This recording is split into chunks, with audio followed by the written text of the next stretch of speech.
කොහොමද? ඔයා තිබහට ෆ්‍රිසි drinks bottle එකක් ගන්නවා.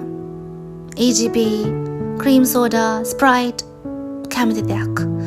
ඒක අරගෙන පස්සේ බොනවා කියලා ඔයා බෑග් එකට දාගෙන ඔයාගේ ගමන යනවා. ඔයා බස් එකට පරක්කු වෙලා දුවගෙන යනවා.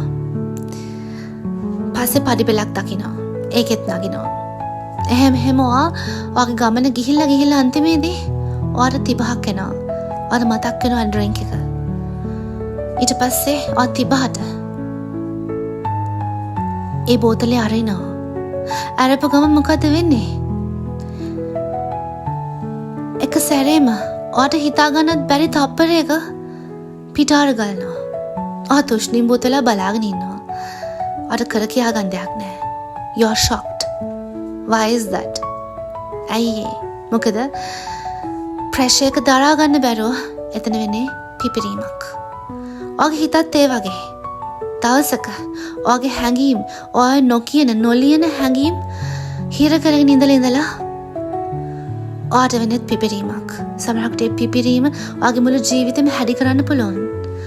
ආයේ හැරවෙන්න බැරි විදිහට දුර ගිහිලා තියෙන්නත් පුළුවන්. ඒ නිසා මම මේ මතක් කරන්නේ හරි ආදරෙන්. ලියන්න. කාත් එක්ක හරි විශ්වාසවන්ත කෙනෙක් එක්ක කතා කරන්න. එහෙමත් බැරි නම් ඔයා ජජ් වෙනවා කියලා හිතනවා නම් ඩයරි එකක් කරන් තනියම ලියන්න. මොනම මාධ්‍යකින් හරි එක්ස්ප්‍රෙස් කරන්න.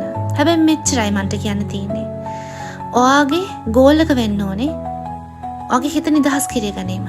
නැතු කාගෙන්වත් අනුකම්පාව ලබා ගැනීම නෙවෙයි. මොකද ඔයාගේ දුක මාකට් කරොත් රීපෝස්ට් කරන්න, ලයික්ස් වැටෙන්න බොහෝ ඉඩකඩ තියෙනවා. හැබැයි ඉතින් ඒවා පුහු දේවල්. ඒක නෙමෙයි ඔයාගේ අරමුණ විය යුත්තේ. ඔයාගේ අරමුණ ඔයාගේ මානසික නිදහස. ડિප්‍රෙෂන් තත්ත්වයට, ඇන්සයිටි තත්ත්වයට වැටෙන්නේ නැතිව යූටර්න් එකක් ගහලා හරවලා ඔයාගේ ජීවිතේ ලස්සන මාවතකට ගෙනියන්න තමයි ඔයාගේ අරමුණ වෙන්න ඕනේ. ඒ නිසා පරිස්සමෙන්